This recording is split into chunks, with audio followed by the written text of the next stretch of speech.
मुझे कृपा कर बता दो गुरुवर, लगन ये कैसी लगा रहे हो। मुझे कृपा कर बता दो गुरुवर, लगन ये कैसी लगा रहे हो। मेरे ही मन में बसे हुए फिर क्यों खोज अपनी करा रहे हो। मुझे कृपा कर बता दो गुरुवर, लगन ये कैसी लगा रहे हो। सांसों में तुम हो, तुम ही हो धड़कन, हृदय में तुम हो, सब तुमको अर्पण। पुकारता मन तुम्ही को क्यों फिर, पुकारता मन तुम्ही को क्यों फिर, जब मन में तुम ही समा रहे हो। मुझे कृपा कर बता दो गुरुवर, लगन ये कैसी लगा रहे हो। मेरे ही मन में बसे हुए फिर क्यों खोज अपनी करा रहे हो। बोले हरि कुमार श्री माता जी की। नमो पच्चायाणं नमो लोयसभिसाहुणं, आदिव्याधि को हरने वाले आदिनाथ स्वामी, धर्म तीर्थ को करने वाले आदिनाथ स्वामी। ओम ऐं अरहं आदिस्वराय नमः निरंतर हो, मेरा अंतिम मरण समाधि तेरे दर पर हो। मोक्षमार्गस्य नेतारं भीतारं कर्मभूभृता, ज्ञातारं विश्वतत्त्वानां वन्दे तद्गुणलब्धये। देवादेव चिंतामणि पार्श्वनाथ भगवान की जय। मूलनेक से आदिनाथ भगवान की जय। आचार्य से विराट सागर जी महाराज की जय। आचार्य से विश्व सागर जी महाराज की जय। आचार्य से विभव सागर जी महाराज की जय। जिनवाणी पुत्याय नमा सिद्ध श्री माता जी की जय। अहिंसा में विश्व धर्म की जय। वंदनीय हरिका संघ की जय। आज अपन सभी क्यों एकत्रित हुए हैं? किसी का जन्मदिन मनाने के लिए? इसीलिए एकत्रित हुए ना कि आज महावीर भगवान का क्या है? अवतरण दिवस है। क्या है? अवतरण दिवस है, यानी महावीर जयंती। हाँ, आदिनाथ जयंती। यानी आप लोगों को सबको याद है कि आज कौन सा दिन है? महावीर जयंती तो नहीं है, क्योंकि विशेष दिन पर विशेष को ही याद किया जाता है। और आज विशेष कौन है? आदिनाथ भगवान। और महावीर जयंती के दिन महावीर भगवान होंगे। और जो दिन बीत जाता है उसको आप याद करते हो क्या? आज महावीर जयंती है, आज बीत जाएगी तो कल याद करोगे क्या? नहीं करोगे। मगर महावीर भगवान आदिनाथ भगवान बीत गए हैं, यानी चले गए हैं, मगर आज तब भी आप याद कर रहे हो ना उनको। क्यों कर रहे हो? आपके कोई ना कोई इस संसार से गए हैं ना, सब कोई की माता गई, कोई के पिता गए, कोई ना कोई तो गए हैं, मगर आप उनको याद करते हो क्या? उनकी वर्षगांठ मनाते हो क्या? नहीं मनाते हो। क्यों नहीं मनाते हो? क्योंकि उन्होंने ऐसा कोई भी कार्य नहीं किया जिसको हम रहकर उनको याद कर सके। करा है क्या ऐसा कोई ने कार्य? मगर हमारे आदि प्रभु, हमारे आदिनाथ भगवान, उन्होंने ऐसा कार्य किया है जिससे तीनों लोक में आज उनकी पूजा की जाती है। अब आदिनाथ भगवान कैसे थे? उनको जन्म से ही भगवान हुए थे क्या उनने पुरुषार्थ किया था? आपने उनको शुरू से ही भगवान मान लिया था क्या? जब तक उनके पास राग है, मोह है, उनको आप भगवान मान लोगे क्या? नहीं मान सकते हो। तो मगर भगवान नहीं मानने के बाद भी उनका क्या जन्माभिषेक हुआ कि नहीं हुआ? भगवान का क्या हुआ? वो तब भगवान थे क्या? तब तो वो बालक थे। ऐरावत हाथी आया उनके लिए, आया कि नहीं आया? सौदर मित्र आया, क्यों आया? क्योंकि उनने पूर्व जन्म में ऐसा कोई ना कोई पुण्य का कार्य किया था। आप कैसा कार्य कर रहे हो? आपके ऊपर सौदर मित्र आएगा, 1000 कलशों से अभिषेक करेगा? क्यों नहीं करेगा? जब हम भगवान का अभिषेक करेंगे, आदि पुराण में आया है, आपके हाथ कब सार्थक है? जब आप भगवान के ऊपर अभिषेक करते हो कि आपके हाथ कैसे हैं? सार्थक हो गए हैं, हुए कि नहीं हुए? और आदिनाथ पुराण में ही आया है, आप जब तक भगवान का अभिषेक नहीं करोगे तब तक आपके ऊपर भी सौदर मित्र अभिषेक नहीं करेगा। इसलिए आपको अच्छा कुल मिला है, अच्छा शरीर मिला है, अच्छा मंदिर मिला है। कहीं कहीं तो ऐसा होता है, कहीं कहीं के गांव में मंदिर भी नहीं होते हैं क्या? नहीं होते हैं। आपके इधर तो मंदिर मिल गया और इतने अच्छे भगवान मिल गए, प्राचीन मंदिर मिल गया, तो आपका हर दिन का क्या फर्ज होता है? भगवान के पास आओ, भगवान का अभिषेक करो। आप लोगों में से कितने जने आते हैं मंदिर में अभिषेक करने के लिए? पूरे जने आते हो आप लोग? मेरे तो 2 दिन हो गए, मेरे को 2 दिन हो चुके हैं। आप में से आधे बच्चे, आधे बूढ़े दिखते हैं। आप लोग दिखते हो कि नहीं मंदिर में आते हुए? पूरे दिखते हो क्या? अगर आपको नर भव मिला है, उसमें भी क्या मनुष्य पर्याय मिली है, उसमें भी स्त्री लिंग नहीं पुरुष लिंग मिला है आपको, पुरुष पर है ना? तो पुरुष का फर्ज क्या है? भगवान को अभिषेक करना, और स्त्रियों का फर्ज क्या है? भगवान का अभिषेक देखना। आप लोग 100 कार्य छोड़ दो मगर भगवान का अभिषेक कभी देखना नहीं छोड़ना, क्योंकि तब भगवान का अभिषेक होता है ना तो स्त्रियां भी तरसती हैं कि काश हम पुरुष होते तो आज हम भगवान का अभिषेक कर पाते, भगवान को आज हम छू पाते। वो आप किसको सौभाग्य मिला है भगवान को छूने का? आप लोगों को। और आप लोग क्या सोचते हो कि कहाँ की हमको क्या मिल गया? संकट मिल गया है कि सुबह उठो 6 बजे, फिर नहाओ, फिर धो, फिर भगवान के पास आओ। ये सोचते हो ना?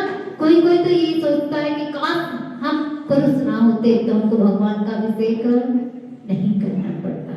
मगर ये आपकी बहुत ज्यादा गलत सोच है, क्योंकि इस सोच में आप जियोगे तो आप कभी भी परमात्मा बन पाओगे क्या? नहीं बन पाओगे। जो आदिनाथ भगवान थे ना, वो कहाँ से आए थे? सरवाड़ सिद्धि से आए थे। और जैसे ही उनका जन्म हुआ, उनकी जन्म के साथ उनको 3 ज्ञान थे। कौन कौन से ज्ञान थे उनको? मति ज्ञान, सुत ज्ञान और अवधि ज्ञान था ना उनके पास। अवधि ज्ञान भी था, तब सरवाड़ सिद्धि में थे तब भी उनके पास अवधि ज्ञान था, मगर उन्होंने अवधि ज्ञान लगाया क्या अपना?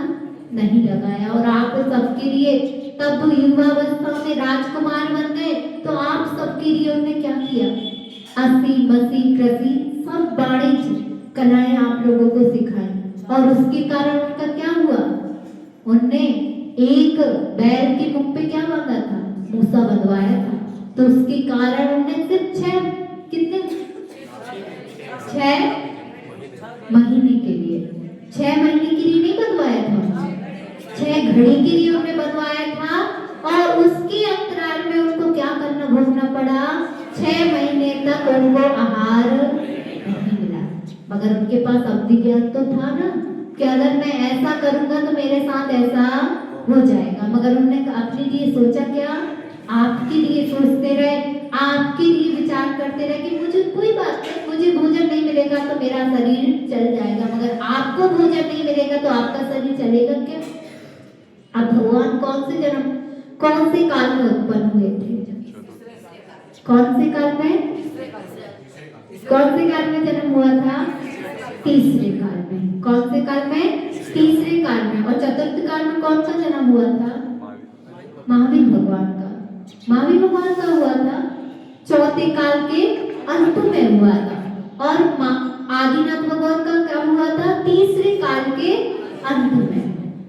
और जो कहां से आए थे? सर्वार्थ सिद्धि से आए थे, जिनकी सेवा करने के लिए माँ के गर्भ में आने के पहले पूर्व से ही 6 माएं, पूर्व से और 6 माएं बाद तक किसने सेवा की? अष्टकुमारियों ने। जो अष्टकुमारियां स्वर्ग से आती थी, उनका स्वर्ग से भोजन आता था, स्वर्ग से उनके कपड़े आते थे। आज अपने स्वर्ग से कपड़े आ रहे हैं क्या? ऐसा पुण्य करो। आप लोग सोचते हो ना मैं भी आदिनाथ भगवान का जैसा बन जाऊं। आदिनाथ भगवान जैसा बनना है तो आदिनाथ जैसा जीवन आपको जीना पड़ेगा। दूसरों के ऊपर उपकार करना पड़ेगा। दूसरों को आपको उनने ये नहीं सोचा कि मैं आज उपकार कर रहा हूं तो मुझे कल इसका भोग भोगना पड़ेगा। उनकी कितनी पत्नियां थी? उनकी कितनी पत्नियां थी? कौन कौन सी? नंदा और सुनंदा। आपकी कितनी पत्नियां हैं? एक। वो भी बड़े मुश्किल से मिल गई। और उनकी तो 2 पत्नियां थी। इतनी सारी उनके पास वैभव था, मगर तब भी उनने छोड़ दिया। और आपकी तो एक पत्नी है, एक घर है, 2 घर है, ज्यादा 10 घर होंगे। इतना ही है ना?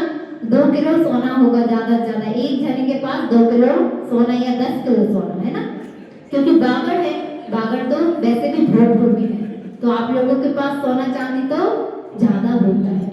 तो वह आप लोगों के पास 10 किलो सोना है, और उनके पास कितना सोना था जिसका कोई भी गिनती थी क्या?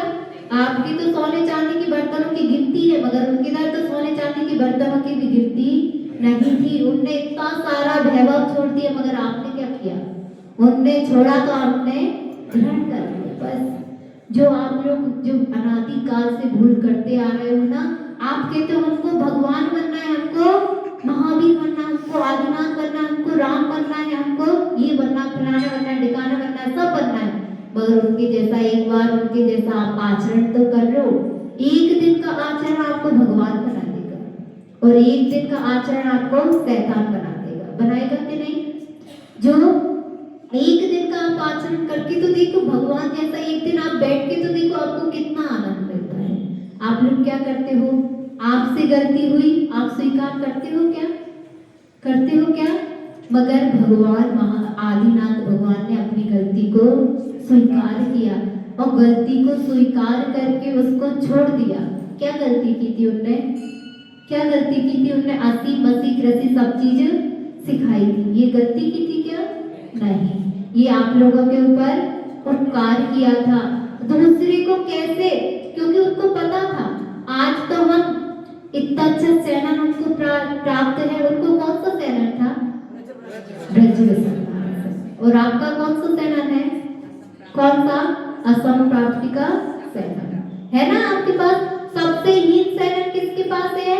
हमारे पास। वो सबसे अच्छा सेना किसके पास था? भगवान के पास।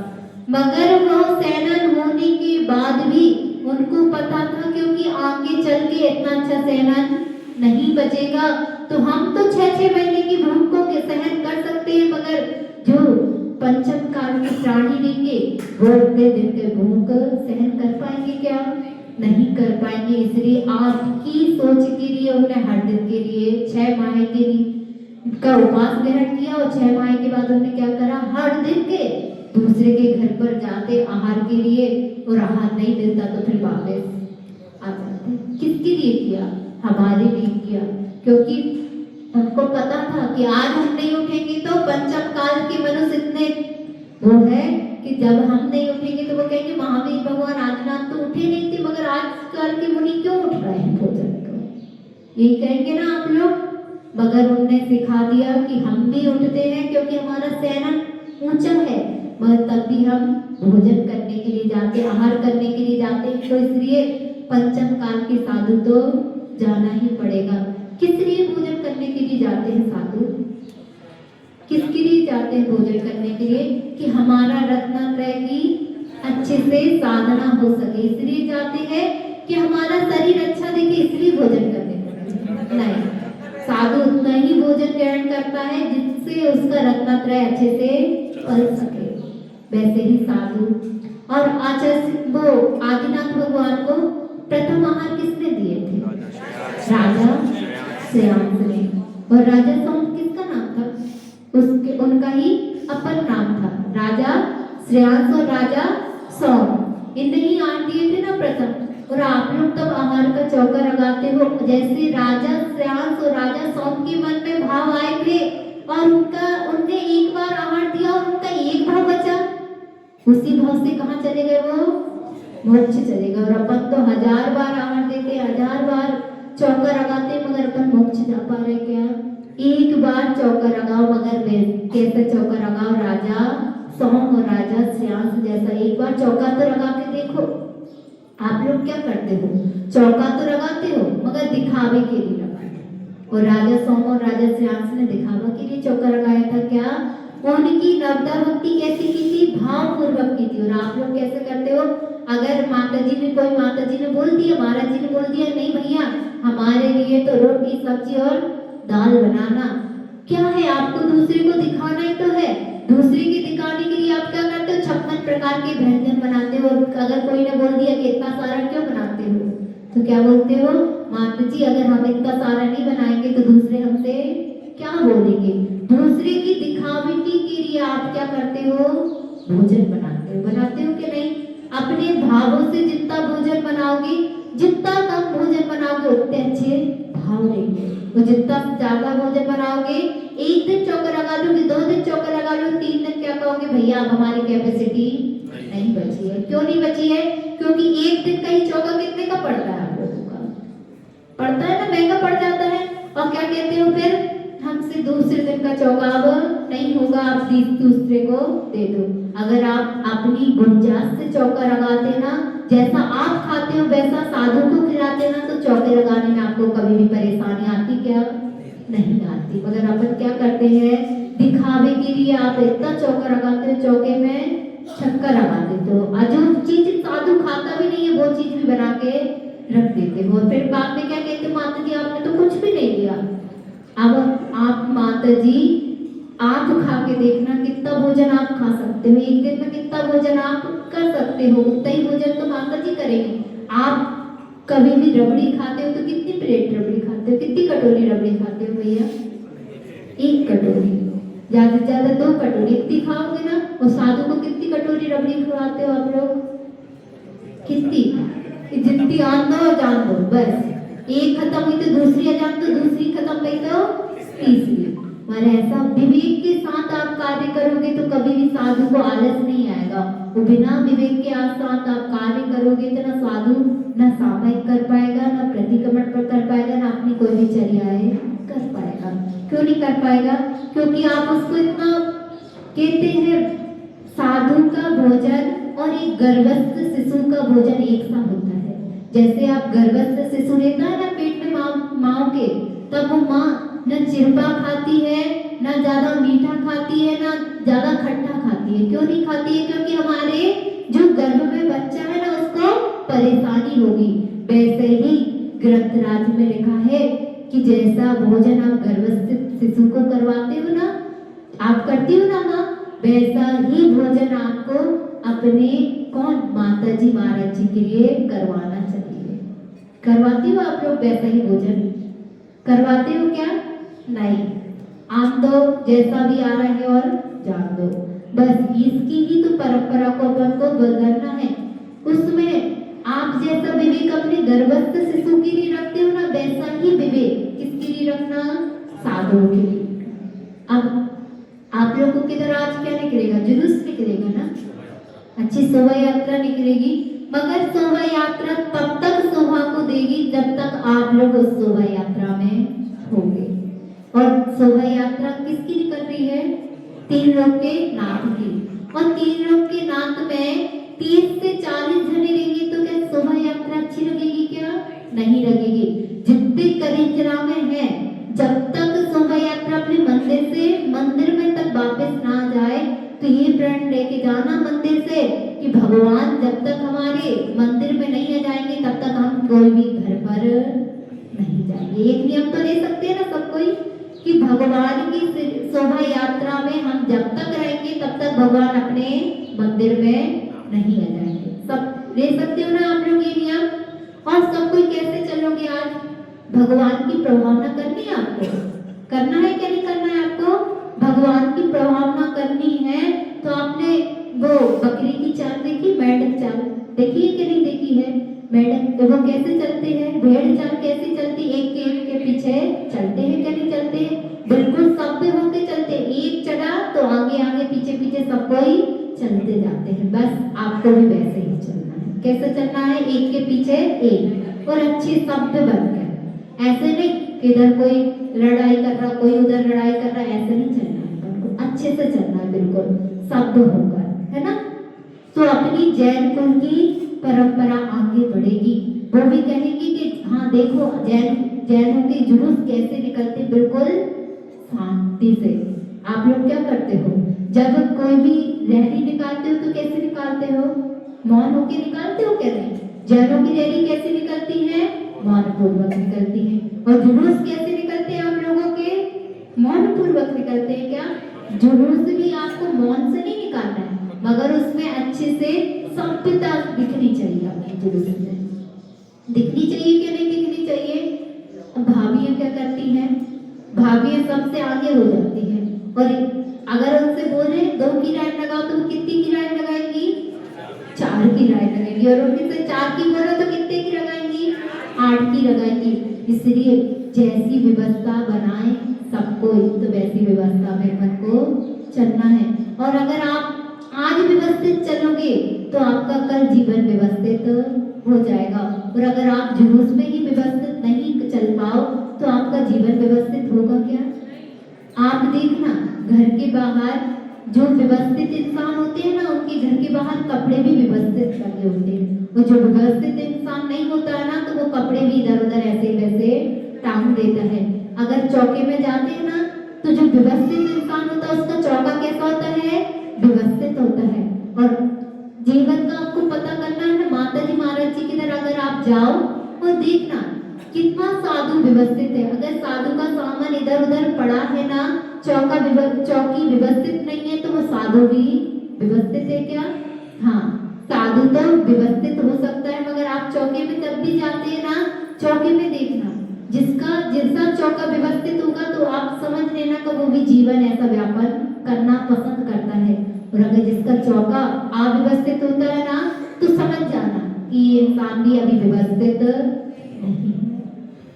तो आप लोगों को क्या करना है? आज व्यवस्थित चलना है। तो इससे सारे आप जहां भी आपकी आजकल मीडिया का जमाना है क्या नहीं है? मीडिया से आपकी फोटो आज इधर की कहां तक पहुंच जाएगी? बाहर देशों में, दूर देशों में भी जाती है। तो दूर देशों में आपकी फोटो जाए, आपकी प्रभावना कैसी होनी चाहिए? अच्छी प्रभावना होना चाहिए कि जैसा करिंजरा में आज जुलूस निकला है ऐसे ही हमको भी निकालना है। आदर्श बनो किसी के लिए। कैसा बनना है अपन को? आदर्श बनना है दूसरों के प्रति। आप दूसरे कह सके कि हमको भी कलिंजरा जैसा बनना है। और कोई ऐसा ना कहे कि कलिंजरा जैसे हमको नहीं बनना है। अपन को कैसा बनना है? कलिंजरा को आदर्श बनाना है। बना सकते हो ना आप लोग? आपके ही हाथ में है सब चीज। आप ही आदर्श करवा सकते हो आपके कलिंजरा का और आप ही निरादर करवा सकते हो ना। क्योंकि सबसे ज्यादा अगर पढ़े लिखे, अभी हम बागड़ जिला में देख रहे हैं तो सबसे ज्यादा पढ़े लिखे कहाँ है? कलिंजरा में है। क्योंकि 60% सबकी जॉब है सरकारी जॉब, है ना? आपके हर घर में से मैंने कल ही पूछा अध्यक्ष जी से, तो अध्यक्ष जी कहते कि माता जी हर एक घर में एक रिटायरमेंट है सरकारी जॉब वाले, है क्या नहीं है आपके घर में? तो आप लोग कितने पढ़े लिखे हो उसका परिचय आज आप लोग दोगे, है ना? दोगे क्या नहीं? और सबको क्या करना है? जुलूस में तो चलना है क्योंकि गर्मी भी पड़ गई है। तो आप लोग क्या करोगे? आइसक्रीम खाओगे? कोल्ड ड्रिंक्स पियोगे क्या? नहीं। 3 लोग के तब वो 6-6 महीने का उपवास कर सकते हैं, तो हम 2-3 घंटे के लिए तो भगवान के जुलूस में कभी भी अपन को भोजन नहीं करना चाहिए, यानी आइसक्रीम, कोल्ड ड्रिंक्स ये तो वैसे ही अच्छे नहीं है, मगर अपन को ये चीजें ग्रहण करना चाहिए क्या? नहीं करना चाहिए। जब तक अपन भगवान की जुलूस से वापस नहीं आ जाते हैं, तो अगर परेशानी हो तो पानी पी लेना। पानी भी कैसा पीना? भगवान और माता जी के सामने मत पीना, क्योंकि भगवान के सामने आप पानी पियोगे तो आप किसके सामने जाके अपने दोषों को कहोगे? भगवान के सामने आप क्या कर रहे हो? दोष कर रहे हो। और अपन क्या करते? उत्साह में अपना विवेक खो देते। खोते ही क्या नहीं खोते हैं? उत्साह में कभी भी विवेक को नहीं खोना चाहिए। बोलो महावीर भगवान की। क्या वाणी के ज्ञान से सूझे रोकालो, सो वाणी मस्तके नमो सदा देत भूलो। ये जिन वाणी पारती मातो में जमो जिनने, जो तेरी शरण गए सो पावे सुख चैन। देव बधु अरिहंत को गुर सेवा निर्गन, दया धर्म पालो सदा यही मोक्ष का फल। द्वार सत्यवाणी माता की, आरिकमा सिद्ध श्री माता जी की।